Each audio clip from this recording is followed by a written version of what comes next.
Warahmatullahi wabarakatuh. Waalaikumsalam. Alhamdulillahirabbil alamin wa bihi nasta'in wa la umrata dunya waddin. Wassalatu wassalamu ala asrofil anbiya'i wal mursalin sayyidina Muhammad sallallahu alaihi wasallam.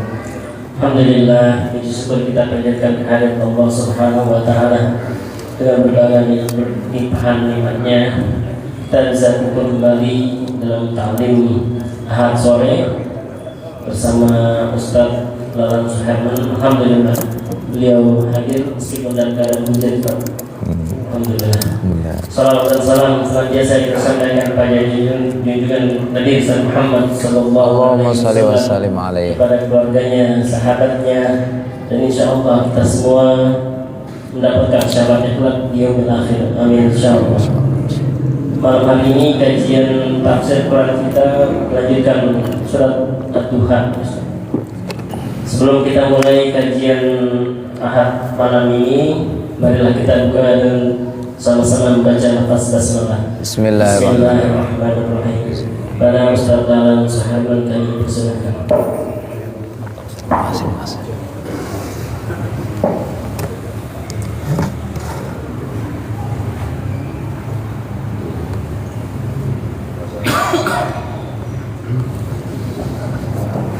Assalamualaikum warahmatullahi wabarakatuh. Alhamdulillahilladzi wa'ada fawafa wa tawa'ada fa'afa wa 'alima sirra wa akhfa wa ahsa a'malal ibadi harfan fasubhanalladzi al-mufawwit baina ibadihi. Allahumma salli ala sayyidina Muhammad wa ala alihi wa ashabihi wa sallam ajma'in, amma ba'du. Bapak dan hadirin sekalian serta ibu yang ada di belakang, apa kabar? Sehat semua? Alhamdulillah. Hujan itu rahmat ya.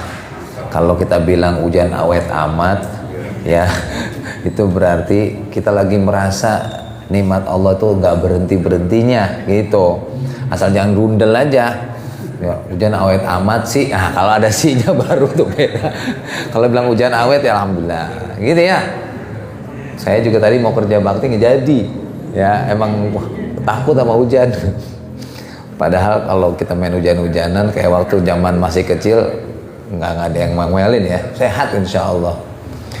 Jadi kita masuk ke surat Ad-Duha. Ayo kita baca dulu ya. A'udzu billahi minasy syaithanir rajim. Bismillahirrahmanirrahim. Wadduha. Dhad ya, wadduha. Jadi ini lidah nih. Pinggir kanan, pinggir kiri, yang atas nih, atas lidah nempel ke gigi geraham. Wadduha. Ya. Wal-laili idza saja. Ma wadda'aka rabbuka wa ma qala.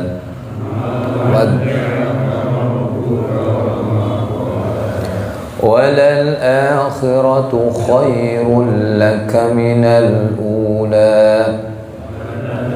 آخِرَةُ خَيْرٌ لَكَ مِنَ الْأُولَى.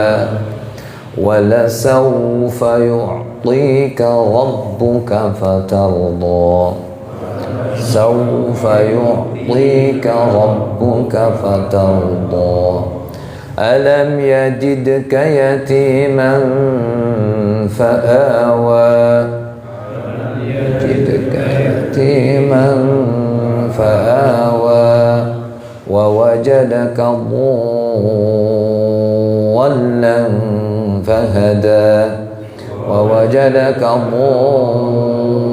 ضالا فهدى. ووجدك عائلا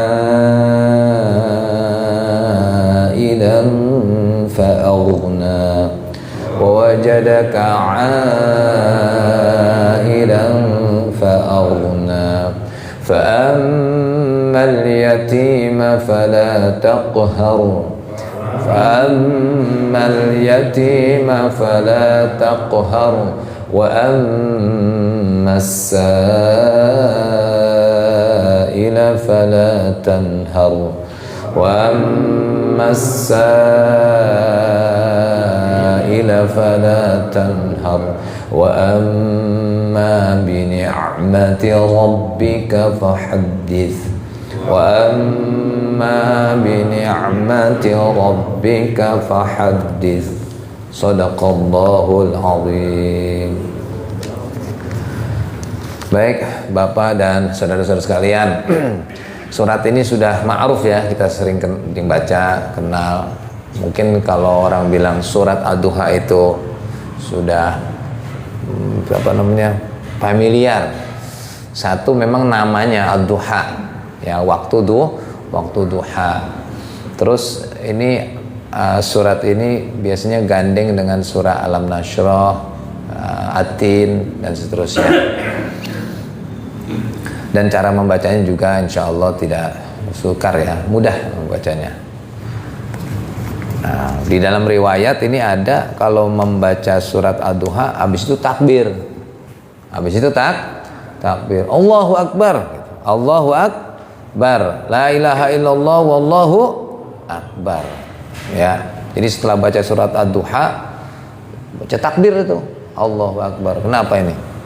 Ternyata dari yang ada di dalam riwayat itu beberapa hari Al-Quran gak turun. Nah, Al-Quran gak turun, makanya setelah turun kalau kata kita menggirang gitu ya, ini bersyukur karena Al-Quran turun kembali, bahagia ya, gitu. Dan juga ada kaitannya dengan surat-surat lain ya, karena diawali dengan sumpah Allah Subhanahu wa Ta'ala dengan waktu. Ada Asy-Syams, Al-Lail, Ad-Duha, Atin juga gitu. Nah, sekarang kita baca deh ya. Suratul Duha makiyatun wa hiya tatanawalu syakhsiyatun nabiyil a'zam sallallahu alaihi wasallam. Surat Ad-Duha itu surat makiyah ya, dan di dalamnya termuat tentang kepribadian Rasulullah SAW yang mulia. Wa mahabbahu, wama dan apa habba yang Allah cintaihu kepada Nabi Muhammad, Allah bihi dengan kecintaannya, minal fadli di antara keutamaan, wal in'ami dan nikmat-nikmat, fid dunya wal akhirah, di dunia maupun di akhirah, liyashkura Allah ala tilkan ni'ami al jalila, atas semua nikmat yang Allah berikan kepadanya. Lalu ibtada'atis suratul karimatu bil qasmi ala jalalati qadri Rasulillah sallallahu alaihi wasallam wa anna rabbahu lam yahjurhu wa lam yabghidhu kama za'amal musyrikun. Surat ini dimulai dengan sumpah Allah Subhanahu wa taala terhadap apa? Waktu duha, dan bahwa Rasulullah SAW itu tidak dijauhi, tidak dibiarkan, atau Allah tidak benci kepada Nabi seperti sangkaan orang-orang musyrik. Bal huwa indallahi rafi'ul qadir, melainkan di sisi Allah lah kedudukan Rasulullah SAW dimuliakan, tinggi maksudnya, azimus sya'ni wal makanah, tempatnya tinggi. Jadi orang-orang musyrik merasa atau menganggap bahwa ketika nggak turun ayat Al-Quran itu, wah berarti Allah marah sama Nabi gitu, Allah menjauhi Nabi. Itu prasangka buruk orang musyrik. Hakikatnya nggak begitu, melainkan bahwa Allah mencintainya dan meninggikan derajatnya gitu ya. Summa basyaratu bil 'atha al-jalil fil akhirah, juga Allah Subhanahu wa taala kabarkan berita gembira tentang pemberian yang baik nanti di akhirat. Wa ma'adahu Allah ta'ala li rasulihi minal anwa'il karamat, juga Allah janjikan kepada Rasulullah SAW di antara banyak kemuliaan, minha asy-syafa'atul 'uzma, di antaranya syafaat yang agung yang hanya dimiliki oleh Rasulullah SAW dari Allah di akhirat kelak. Ayatnya apa? Wala saufa yu'tika rabbuka fatarda. Jadi di dunia Nabi SAW sudah dipenuhi kemuliaannya itu, termasuk nanti di akhirat. Dan bunyi ayatnya dikasih tahu tadi. Summa dzakarathu bima kana alaihi fis shaghir fi sigari minal yatim wal faqr wal faqa wad diya' fa awahu rabbuhu wa aghnahu wa ahatahu bikalaihi wa inayatihi. Lalu juga di ayat lain alam yajidka yatiman dan seterusnya sampai fa aghna. Dalam kehidupan Rasulullah SAW itu beliau lahir dalam keadaan yatim. Yatim itu mata abuhu wa wasoghir, meninggal ayahnya ketika usianya masih kecil. Kalau sekarang usia sekolah masih disebut yatim gitu ya. Kalau kita kalau kita bukan yatim lagi ya. Udah sepuh kali. Ya kan kalau ditanya, Ustaz Dahlan punya ayah nggak? Enggak punya. Yatim nggak? Udah nggak yatim lagi karena udah gede atau bisa mencukupi kehidupannya sendiri gitu ya. Dan dalam keadaan kesulitan seperti dugaan orang-orang musyrik. Contoh begini, Nabi SAW itu makan di depan rumahnya, jadi katain Nabi makan di depan rumah gitu, karena emang gitu Nabi itu. Atau Nabi itu yamshuna fil aswaq, Nabi itu biasa ke pasar jalan gitu. Nggak mesti kalau seorang Nabi itu jalan ada pengawalnya, di atasnya pakai payung, dikipasin, enggak begitu. Atau makannya di atas meja dengan hidangan yang mewah, enggak begitu. Nabi ya biasa aja gitu. Ya, seperti prasangka orang-orang musyrik kan kudunya kalau Nabi makan ada bodyguardnya, kalau makan kudunya mewah gitu. Ya, Nabi enggak, dikatain tuh Nabi itu. Ya, Nabi dikatain, masa Nabi makannya di depan rumahnya gitu. Jadi kalau orang makan depan rumah itu, ya itu sunnah Nabi. Iya, nggak apa-apa makan di depan rumah. Kan kalau kita kan makan di rumah, ya, gitu di teras bahasanya, bukan di depan rumah, di pelataran, di teras. Ya, terus biasa ke pasar, pergi ke warung. Bapak-bapak biasa nggak pergi ke warung? Anak mau nyuruh anak nggak ada, bininya butuh gas, nenteng-nenteng gas yang kecil. Malu apa kagak itu? Jangan malu, biasa, emang pekerjaan kita bantu istri gitu. Terus wa khatamatis suratu bi tausiyatihi bi wasaya thalath. Satu, muqabilatil kanni'am thalath liyu'tafa 'alal yatim wa yurhamal muhtaj wa yamsahu dim'atal ba'is al miskin. Jadi di akhir surat ini ada 3 wasiat yang menjadi sunnah Rasulullah SAW juga. Ya, karena Nabi SAW juga mengatakan bahwa kalau sama yatim kudu apa? Sayang. Kan nanti sama yatim, siapa yang mengasihi merawat anak yatim sama Nabi seperti 2 jari ini, dekat. Gitu ya. Ana wa kafil yatam fil jannat kahataini. Gitu. Saya nanti bersama orang yang peduli sama anak yatim di surga seperti 2 jari ini. 2 jari ini dekat apa dekat? Dekat banget. Jadi kalau mau dekat sama Nabi, ya dari sekarang dah, mumpung masih bisa, sayangin anak yatim, ya. Gitu. Nah, di antaranya lagi adalah wayarhamul muhtaj, ya, menyayangi orang yang membutuhkan. Ya, banyak orang butuh tuh banyak. Ya, apakah kita didatengin sama orang yang butuh atau kita nyari siapa yang butuh bantuan gitu. Gak apa-apa, tanyain aja keluarga terdekat. Apalagi kita tahu dia memang butuh bantuan, jangan pakai diminta, kasih gitu. Ini udah dia lagi butuh, minta sama kita omelin, ya. Bagi juga nggak boleh caranya ngomelin, udah bagi ngomelin nggak boleh, ya. Yang lebih parah udah kagak bagi ngomel, ya. Lu minta mulu, gue juga susah ya, kan gitu. Kudunya aja kita tahu kalau dia susah, udah jangan pakai ngomong lagi. Apalagi orang yang dekat sama kita, yang memang bertanggung jawab kita itu, ya itu menjadi kewajiban kita. Gitu. Dan yang ketiga apa? Menghapus air matanya orang miskin. Jangan sampai orang miskin nangis, gitu maksudnya.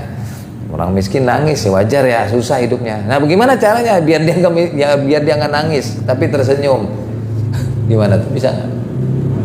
Contoh aja nih, contoh kecilnya aja nih ya. Masjid punya kas nggak? Punya ya. Ya, jangan sampai tuh orang lagi kesusahan dia nangis. Ya, paranin. Ini dari infak masjid. Ya, makanya kotaknya beda. Ada kotak anak yatim, kotak operasional gitu. Ini dari masjid ya gitu. karena memang punya tanggung jawab masjid gitu. Insya Allah ya bisa ya, bisa gitu. Nah itu mukadimahnya. Sekarang surat Ad-Duha. Jadi sababun nuzulnya seperti yang saya sampaikan tadi, beberapa hari Al-Quran gak turun. Ya dikatain dah tuh Nabi, ya udah dijauhin sama Tuhannya, mana kata gitu. Kan kali sewa Tuhannya sama Muhammad tuh kali gitu. Ya. Ishtaka Rasulullah sallallahu alaihi wasallam falam yaqum lailataini aw thalathan faja'at imra'atun. Nah, Nabi kalau kata kita mah curhat kali ya. Nabi curhat. Kagak turun 2 atau 3 malam Al-Qur'an, orang perempuan datang. Nah, perempuannya ini ternyata siapa? Ummu Jamil. Ummu Jamil tuh bininya Abu Jahal. Bininya Abu Lahab. Bininya Abu Lahab. Dia ngomong dia tuh ke Nabi, inni la arju an yakuna syaitanak qad tarak. Ya, Muhammad, saya mah pengen nih katanya, yang biasa ngerayangin kamu tuh kagak datang lagi. Siapa yang ngerayangin? Bisa jadi Jibril, karena dianggapnya Jibril kagak kelihatan gitu. Gak datang lagi Jibril ya gitu. Ngejek kalau kita ya. Lam arau qurbaka lailatani aw thalathan. Nah ini sejak 2 hari ente diem aja kagak ngomong Jibril datang gitu. Lalu turunlah surat ini. Maka dalam riwayat lain Syafi'i bilang, Al-Imam Syafi'i rahimahullah bilang apa? Bertakbir setelah membaca surat ini. Allahu Akbar, la ilaha illallah, wallahu akbar. Menunjukkan apa? Girang. Kita boleh nggak begitu? Ya boleh aja, nggak apa-apa. Tapi kalau lagi sholat, Allahu Akbar, la ilaha illallah, ini udah ruku duluan. Ya, lagi biasa aja nih. Tadi belum takbir ya, takbir dulu deh. Allahu Akbar, la ilaha illallah, wallahu akbar. Gitu, nggak apa-apa. Jadi kalau ada orang di antara perpindahan surat baca takbir, boleh nggak? Boleh, gitu. Ya, ya. Nah, sekarang Ad-Duha. Ya. Ad-Duha itu sodrun nahar hina tartafi'u syamsu.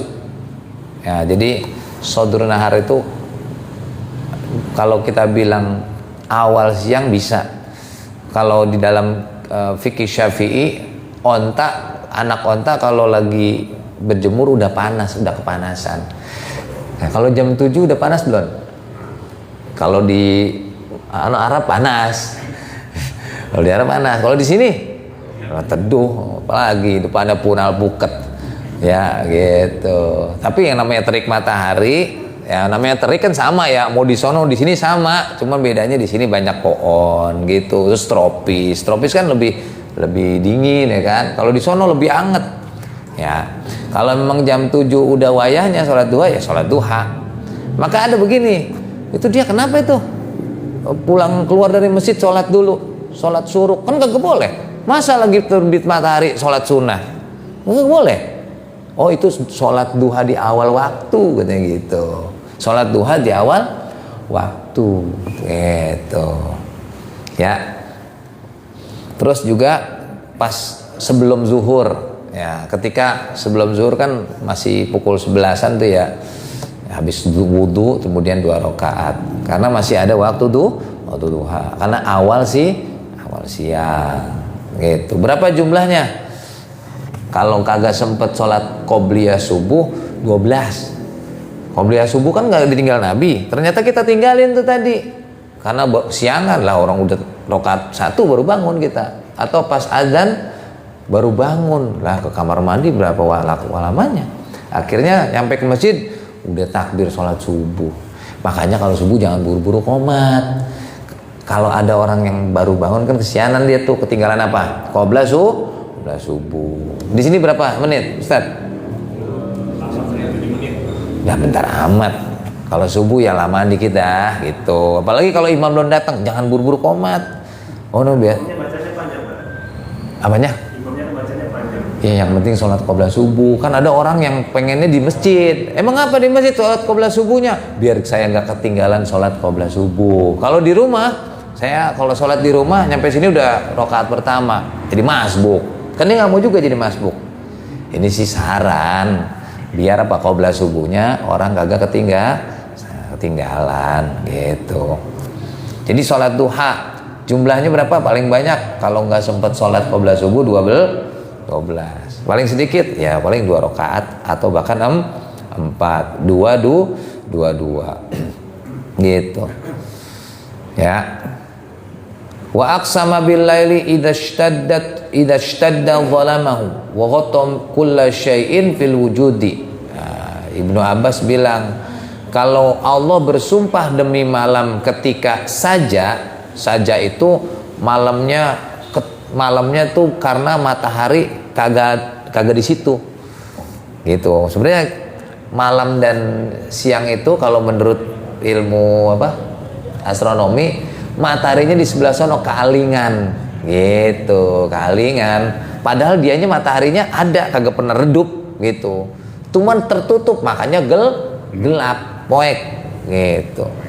Jadi kalau malam nih, karena nih malam nih, ini mataharinya lagi redup apa kealingan? Kealingan di sono mataharinya, kita kagak bisa ngeliat dia. Ntar bisa ngeliat lagi jam 5:30, udah bisa lihat lagi dah tuh, ya. Jadi itu saja tuh begitu. Nah, Ibnu Katsir bilang, qasmun minhu bid-duha wa ma ja'ala fihi minad diya. Oh, maksudnya dengan duha, Allah bersumpah dengan duha, waktu duha, karena mulailah cahaya itu terlihat. Idza sakana fa'adlama wa adallahum. Karena kalau malam kan kita kemana aja butuh senter, butuh lampu. Kalau waktu duha nggak butuh lagi, terang gitu. Kalau zaman dulu engkong kita pergi keluar ke masjid pakai senter karena apa? Ya gelap, belum ada lampu, ya kan. Inget ya zaman kita kecil ya, di rumah kita engkong kita tuh digeleger ada anuan, ada apa? Senter. Sekarang mana ada orang punya senter? Udah terang semua nah. Ya. Nih bapak ini ngerasain nih, yang usianya 70 pasti ngerasain tuh. Ya mau ke Langgar aja bawa senter karena banyak ular di jalanan. Ya bener dong, becek, debel, apalagi habis hujan. Gitu ya. Lanjut. Ma wadda'aka rabbuka wa ma qala. Nah, artinya tidaklah atau tidak wadda itu ninggalin siapa? Allah, kamu, rabbuka Tuhanmu, wa ma qala, dan Allah tidak marah, ya. Ma tarakaka rabbuka ya Muhammadu mundu ikhtaraka. Allah sejak terpilih kamu menjadi orang pilihan, ya. Siapa orang pilihan? Rasul. Sejak dipilih, Allah tidak akan pernah berubah, atau statusmu nggak bakal berubah meskipun 2 atau 3 malam tadi Jibril kagak turun bawa wahyu. Dan juga Allah tidak marah mulai atau sejak Allah mencintaimu.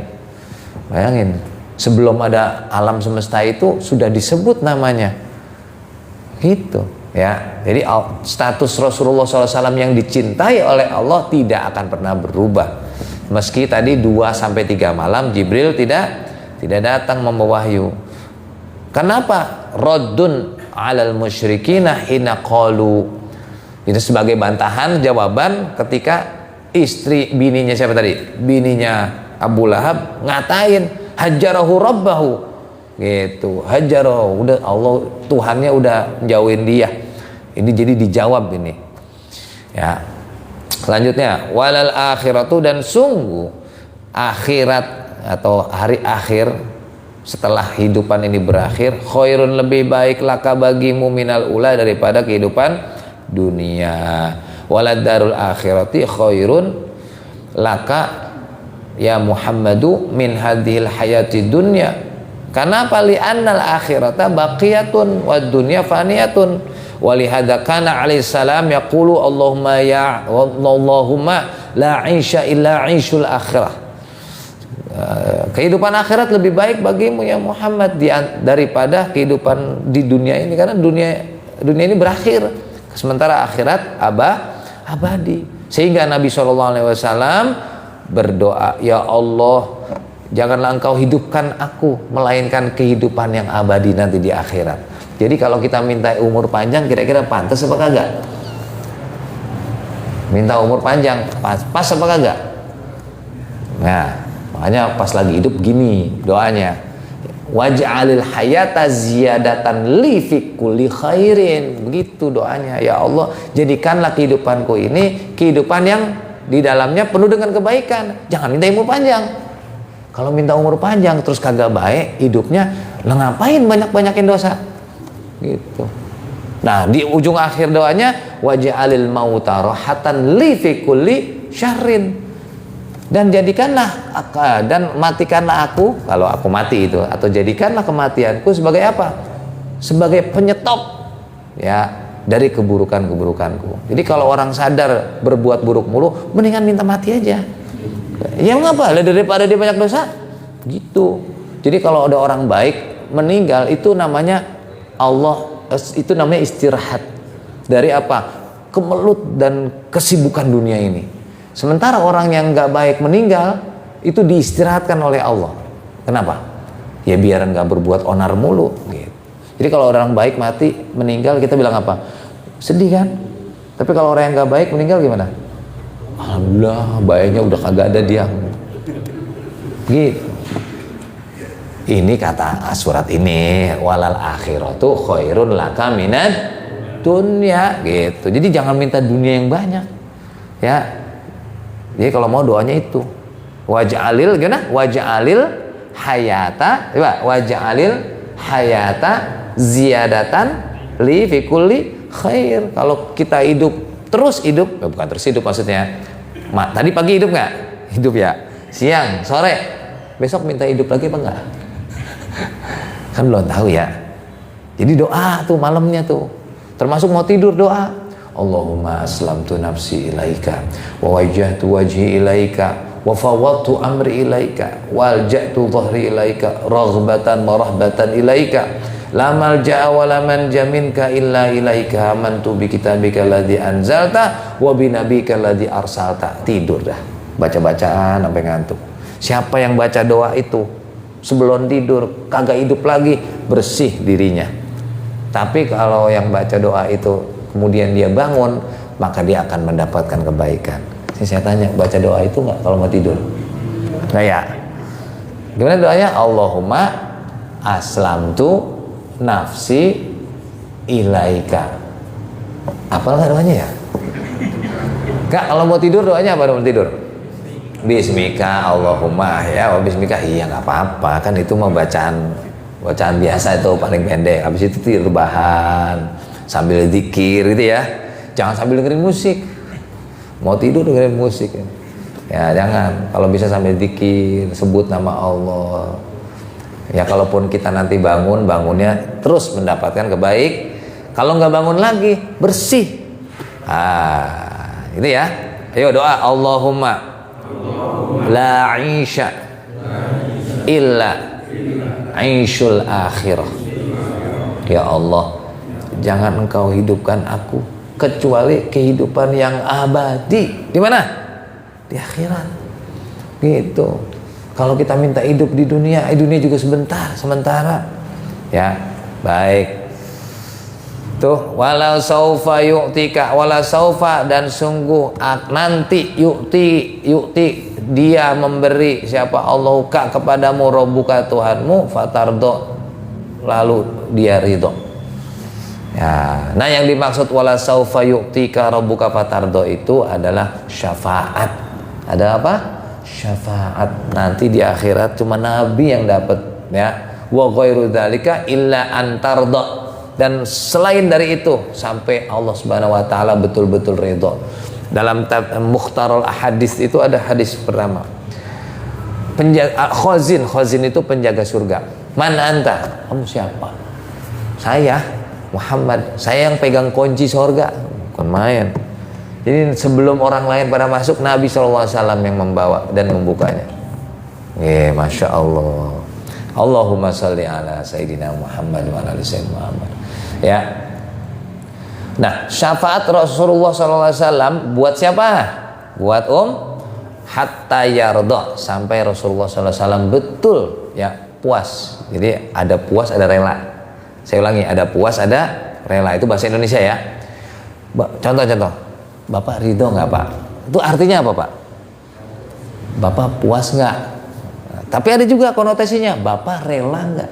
Jadi kalau radhiyallahu anhum wa radu anhu, Allah puas atas pemberiannya dan kita rela. Atau gimana, dibalik, Allah rela terhadap pemberiannya kepadamu dan kita puas. Bapak redo nggak? Kalau redo kan bahasa Al-Quran ya, bahasa Indonesianya apa? Rela. Ada lagi bahasa lainnya puas. Ya, katakan lagi nih, hasil jahitan dari penjahit ini, saya puas memakai celana jahitan bapak, gitu kan? Ya, lalu kita membayar dengan harga yang pas, yang pantas, gitu. Coba kalau kita jahit atau kita menggunakan sesuatu hasil dari produksi dia, makanan aja dah, lalu kita beli, setelah dirasakan kagak sesuai dengan lidah kita, apa yang kita kata? Pasti ketika kita membayar, kita radanya kayaknya kagak pas ini, gua kagak redo dah, gitu ya. Gitu. Selain dia tidak puas atas produksi yang atas sesuatu yang dinikmatinya, juga tidak rela mengembalikan kompensasi itu. Gitu. Jadi redo itu kayak gitu, Pak. Jadi Allah rela memberinya dan kita menerimanya dengan penuh dengan kekuatan, puas. Tapi nanti di sono. Kalau sekarang kita tinggal nerima, makanya jangan pernah grundel. Kasih hujan awet aja bilangnya awet amat sih, gitu kan, beda. Padahal Allah memberinya dengan apa? Dengan penuh rahmatnya, diturunkan hujannya. Tinggal hambanya doang nih, dia rela nggak nerimanya? Ya Allah, saya rela, memang ini Allah yang nurunin, gitu. Ya, ini lagi-lagi urusannya hati ya. 5 ruya anna nabiyya sallallahu alaihi wasallam dzakara ummat faqala Allahumma ummati wa baka. Rasulullah SAW kan pernah menangis, umatku dan umatku, lalu beliau menangis. Lalu malaikat Jibril nanya, ya, Allah berfirman kepada Jibril, Jibril, datengin Muhammad, ngapa itu, katanya gitu. Was'alhu ma yabkika. Lalu tanya kepadanya, apa yang membuat, gerangan apa yang membuat Rasulullah SAW menangis? Ya, fa'ata Jibril. Ya, lalu Rasulullah SAW idza bilama inna sanurdika fi ummatika wala nasu. Oh, dalam sebuah hadis sesungguhnya fa akhbaro. Fa'ata Jibril Rasulullah SAW wa sa'ala fa akhbaro Rasulullah bima qala fa qala ya Jibril Muhammad. Oh ya, Allah berfirman kepada Jibril, Jibril, bilang ke Muhammad kekasihku, sesungguhnya kami meridhoimu dan umatmu dan tidak akan mencelakakan atau tidak berbuat adil kepada umatmu, gitu. Akhrajahu Muslim. Jadi Allah Subhanahu wa taala menyampaikan pesan kepada Jibril, lalu Jibril menyampaikan kepada siapa? Nabi kita Muhammad, bahwa nangisnya beliau itu dijawab oleh Allah. Apa tadi bilangnya? Sesungguhnya Allah meridhoimu dan umatmu, termasuk apa? Tidak menzolimi lah bahasanya. Tidak akan menzolimi umatmu. Ya, Allah akan berbuat adil kepada umatmu. Gitu. Dalam sebuah hadis, likulli nabiyyin da'watun mustajabatun, fataj'alu kulla nabiyyin da'watahu wa inni ikhtabatu da'wati syafa'ati li ummati yaumil qiyamah. Setiap nabi memiliki doa yang mustajabah. Contoh, ya Allah, itu umatku susah banget dibilanginnya, habisin semuanya. Bener, apa tuh? Air bah. Betul nggak? Betul nggak? Coba, nabi kita doang yang nggak begitu. Kalau nabi yang lain doa dikabulkan sama Allah. Kalau nabi kita apa doanya? Ya Allah, aku ingin syafaatmu untuk umatku nanti di hari akhir. Masya Allah. Jadi itu yang kita minta. Makanya bagaimana cara kita mendapatkan syafaat Nabi SAW? Banyak dah, gitu. Nah, termasuk apa tadi? Yang pegang kunci, yang buka apa? Surga. Wa ulahamlul ayati ala zahiriha liyashmala khairid dunya wal akhirah ma'an. Faqad a'tahu Allah Ta'ala fid dunya an-nasr. Oh, jadi dalam sebuah hadis lain lagi nih, ya. Ini dalam tafsir Al-Khazin juz 4 halaman 260. Nabi SAW mendapatkan dunia. Jadi khairun laka minad dunya, kan akhirat tuh dapat syafaat. Tapi di dunia ternyata Rasulullah SAW juga mendapatkan kebaikan. Nah, kebaikannya diantaranya adalah Allah memberikannya nasru. Nasru itu apa? Fatu Makkah. Nah, sehingga Mekah bisa direbut kembali dan Islam akhirnya menyebar, gitu kan? Wadzafru 'alal a'da'i. Allah kasih dia kekuatan, tidak gentar ketika musuhnya atau musuh-musuhnya tetap melawannya. Jadi Nabi SAW punya rasa sifat optimis, ya, sehingga terus beliau hadapi segala tantangan yang dihadapinya. Gitu. Bahkan Rasulullah SAW mendapatkan dua hal itu bersamaan, khairul dunya dan khairul akhirah. Ya, kalau kita kan di dunia merasa mendapatkan kebaikan, di akhirat belum tentu, gitu. Wa kasratul atba'i wal futuh, juga Nabi SAW banyak pengikutnya. Maka seorang penulis dalam bukunya ada sekian banyak orang yang menjadi apa? Pernah baca nggak bukunya? Yang mempengaruhi dunia, tokoh yang mempengaruhi dunia, apa sih? 100 apa? Iya begitu ya. Nabi Muhammad nomor 1, gitu, karena pengikutnya banyak, masya Allah. Padahal beliaunya udah nggak ada kan. Wa ala dinahu, dan Allah tinggikan agamanya di antara agama-agama yang lain. Wa ja'ala ummatahu khairul umam, dan Allah jadikan bagi Nabi SAW umatnya adalah umat terbaik. Masya Allah. Contoh terbaik tuh gini, ya, postur tubuh. Nah, postur tubuh kita itu nggak terlalu tinggi, nggak terlalu pendek. Mungkin kalau postur tubuhnya umat terdahulu tinggi, sehingga Allah habiskan dengan apa? Diterpa angin, wush, rubuh dia gitu. Ya, kita juga usianya tidak terlalu lama, 60 sampai 70. Kalau mau ditanya sebabnya apa? Ya, kalau saya sih sederhananya begini. Ya. Kenapa begitu? Karena kalau kelamaan juga banyak dosa, gitu. Bener ya? Bener nggak? Iya, kalau orang zaman dulu mungkin bisa sampai ratusan tahun, mungkin karena memang beliau tidak sama, tantangannya tidak sebesar tantangan sekarang. Contoh dalam hal makanan dah. Kakek-kakek zaman dulu tahun 80-an bisa kuat, kenapa? Makanannya masih alami. Kalau sekarang ikan aja udah banyak itunya, gitu ya. Terus juga tantangannya nggak terlalu besar. Kalau keluar rumah masih sepi. Kalau sekarang keluar rumah banyak apa? Astagfirullahaladzim. Bener nggak? Biar kata rajin sholat juga udah kaki-kaki gitu kan ya. Lah keluar masjid banyak aja tantangannya. Kalau zaman dulu nggak banyak tantangannya. Jadi mungkin pada umurnya tua-tua ya. Kalau sekarang umurnya sengaja nggak tua kali. Ya itu kali. Mungkin saya nggak tahu. Terus faqad a'tahu Allah taala wa a'tahu fil akhirati syafa'al amah wal maqam al mahmud, dan kedudukannya tinggi, terpuji, wa ghairu dzalik min khairid dunya wal akhirah, dan banyak sekali pemberian nikmat yang diberikan oleh Allah Subhanahu wa taala kepada Nabi sallallahu alaihi wasallam dan umatnya di dunia maupun di akhirat. Nah, kemudian juga ayat selanjutnya, alam yajidka, ya, apakah belum ada pada dirimu ya Rasul yatiman, seorang yatim fa'awa, lalu Allah meninggikan derajat yatim. Nah ini saya baca, jadi Nabi SAW yatim, bener nggak? Bener ya. Nah saya baca nih, kenapa yatim?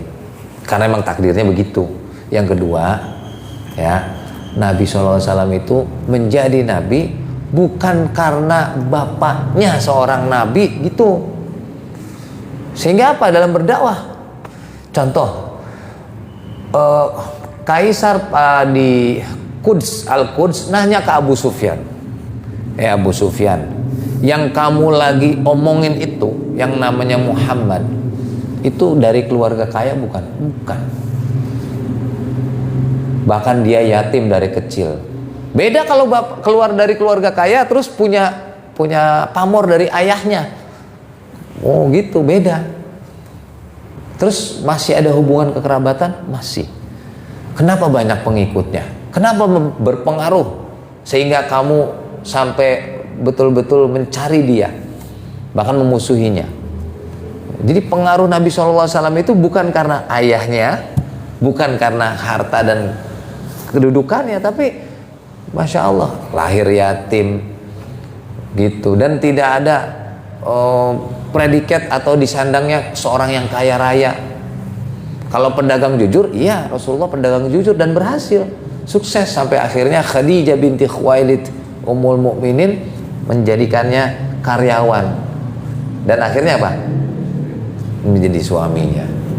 Begitu. Ya. Juga alasan yang tadi yang saya baca, agar apa?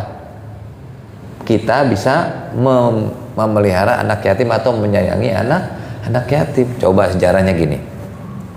Abdul Muthalib, kakek beliau itu, waktu Nabi SAW lahir itu girangnya bukan main, termasuk Abu Lahab yang katanya benci banget sama keponakannya.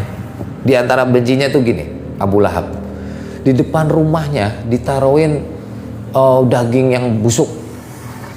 Saat itu lewat Hamzah bin Abdul Muthalib, kemudian Abbas bin Abdul Muthalib dan Abu Thalib lewat tuh depan rumahnya. Ngelihat kelakuan saudaranya, ya empat juga. Kalau Abu Thalib kan gini ya Allah, itu kalau bapak kita tahu nangis dia, kayak gitu. Beda lagi sama Abbas. Kalau Abbas bilangnya, ya tolong dipikirkan lagi, itu kan ponakanmu. Kalau Hamzah nggak gitu. Ambil nggak tuh daging, buang. Begitu kalau Hamzah, galak dia mah, takut. Iya. Satu-satunya saudaranya yang begitu bencinya sama keponakannya. Habis dia ngomong saya apa? Taban, celaka. Sampai istri saya bilang, kalau gitu celakain aja. Jalanan yang dilewati Muhammad kita taruhin duri biar dia ketusuk. Begitu tuh istrinya begitu. Enak aja keponakan kamu ngomong gitu mas, gitu. Jadi dia membelain suaminya tuh, Ummu Jamil itu, saking bencinya. Tapi waktu Nabi SAW lahir, girangnya bukan main, gitu. Nah Abu Thalib mengangkat Rasulullah Nabi Muhammad SAW yang masih bayi keliling Ka'bah sambil bilang, saya beri nama Muhammad. Saya beri nama Muhammad biar dia terpuji di dunia dan di langit. Begitu. Jadi bahkan sosok ayahnya itu dikangenin sama Abdul Muthalib. Kenapa? Satu-satunya anak yang kepilih bakal dia mau disembelih. Jadi Abdul Muthalib, Abdullah putranya Abdul Muthalib kan, itu anak yang kepilih oleh penyihir untuk disembelih. Bayangin. Makanya ana ibnu adzabhaini, aku ini anak dari keturunan yang bapakku pernah mau dipotong. Keduanya siapa? Ismail sama Abdullah. Gitu. Pokoknya keberadaan Rasulullah SAW itu ketika sudah lahir itu disayang betul sama keluarganya. Keluarga dari kakeknya tentunya, karena ayahnya udah nggak ada, gitu. Itulah yatim tadi ya. Makanya kita harus sayang sama yatim. Jadi kalau ada orang yatim, kasih dia semangat, spirit. Karena orang besar itu, kebanyakan orang besar itu lahir dan tumbuh dan sukses bukan karena ayahnya, karena perjuangannya meskipun dia yatim. Gitu. Jadi anak yatim nggak usah rendah diri, nggak usah, bahkan nggak usah pesimis. Ya, gue mau udah nggak punya bapak. Jangan begitu. Ya bisa jadi nanti ada mamahnya dinikahin sama orang lain, bisa jadi terus dia diurus. Ya ada bapak barunya bisa jadi. Karena Nabi SAW begitu menikahi Ummu Salamah, dan di situ ada Umar bin Abu Salamah yang dirawatnya. Begitu. Terus yatim tuh ya. Wadzalika anna abahu tufiya wa huwa hamlun fi batni ummihi. Udah tahu itu ya, bahwa Nabi SAW masih dikandungnya aja ayahnya udah nggak ada. Masya Allah. Summa kana fi kafalati jaddihi Abdul Muthalib ila anna tufiya wa lahu min al-umri 8 sinin wa lahu min al-umri 6 sinin. Tsumma kana fi dan seterusnya dan seterusnya. Abu Thalib. Setelah Abdul Muthalib lalu ke Abu Thalib yang menjadi ayah asuhnya. Hatta ibta'athahu Allahu ala ra'sil arba'ina wa Abu Thalib ala ibadatil awthan mislu qaumihi. Nah gitu. Wa kullun hadza min hifdzillahi lahu. Dan semua itu dari ayat alam yajidka yatiman fa'awa, bentuk penjagaan Allah kepada Rasulullah SAW, bukan jagain dirinya, tetapi hal-hal yang ada di sekitarnya. Tadi itu bahwa Nabi SAW ketika menjadi Nabi bukan karena apa tadi? Ayahnya seorang Nabi atau dari yang lainnya. Gitu. Ya, baru sampai ayat berapa tuh tadi? Alam yajid kayatiman ayat berapa sih? Ketika walam yajid kayatiman ayat 6 berarti ya? Baru ayat 6 Pak. Itu berarti lanjut ya minggu depan ya. Wa ma kuntu tardima katabul iman. Udah, kita lanjutkan aja nanti di ayat 7 minggu depan. Allahumma sholli ala sayyidina Muhammad wa ala ali sayyidina Muhammad. Ya, apa yang kita bisa ambil hikmahnya dari ayat 1 sampai ayat 6 tadi? Ya. Kalau mengenai akidah bahwa kita harus yakini kehidupan di dunia ini sementara, kehidupan akhirat lebih baik. Jadi kalau kita ngoyo mencari dunia sampai meninggalkan kewajiban untuk apa tadi, bekal akhirat, berarti kita harus ingat sama ayat ini, begitu ya. Karena banyak di luar sono orang menyibukkan dirinya mencari dunia sementara akhiratnya tinggalkan. Jangan sampai begitu kalau kita. Karena apa? Dunia itu sementara, akhirat itu abadi dan khairun, lebih baik. Dan kita harus punya rasa optimis bahwa Nabi kita SAW sudah Allah cukupkan nikmatnya di dunia dan di akhirat. Di dunia kita menjadi umat terbaik, gitu ya. Dan di akhirat kita mendapat apa? Syafaat uzma dari Nabi kita Muhammad SAW. Mungkin umat lain enggak kali ya? Enggak. Bahkan ada doa wa tahta liwa'i sayyidina Muhammadin sallallahu alaihi wasallam minas sairin. Nanti kita ada di bawah bendera panji Nabi sallallahu alaihi wasallam dan ada di paling terdepan safnya. Sementara umat lain ada di belakang. Begitu. Dan yang ketiga bahwa Nabi kita SAW sayang sama kita sampai beliau menangis. Dan akhirnya Jibril ngadu ke Allah. Ya Allah, Muhammad SAW kekasihmu sedang menangis. Tanya, apa yang menyebabkan dia menangis? Dia mikirin umatnya. Lalu bilang ya Jibril kepadanya bahwa kami ridho kepadanya dan umatnya, dan kami tidak akan berbuat yang tidak adil kepada umatnya. Masya Allah, alhamdulillah. Berarti banyak harus optimis lah kita gitu. Kita harus percaya diri, kita optimis bahwa Rasulullah SAW atas curhatnya kepada Allah, kemuliaan itu kita dapati juga ya, mendapatkan apa tadi? Syafaat, diselamatkan. Syafaat itu selamat ya, penyelamat ya artinya. Baik Bapak dan saudara sekalian, mari kita beristighfar. Astaghfirullahaladzim, astaghfirullahaladzim, astaghfirullahaladzim. Rabbana anfa'na bima 'allamtana, rabbi 'allimna alladhi yanfa'una, rabbi faqina wa faqina wa qarabati lana fi dinina. Subhanakallahumma bihamdika asyhadu an la ilaha illa anta astaghfiruka wa atubu ilaik. Walhamdulillahirabbil alamin. Wassalamualaikum warahmatullahi wabarakatuh. Alhamdulillah, jazakallahu khairan katsir Ustaz Lawan Syahman. Insyaallah ayat 7 kita sambung pertemuan Ya, selanjutnya. bulan depan insyaallah. Bulan depan insyaallah. Baik, dari saya cukup sekian. Saya tutup. Wabillahi taufiq wal hidayah. Assalamualaikum warahmatullahi wabarakatuh. Waalaikumsalam warahmatullahi wabarakatuh. Allah kirim.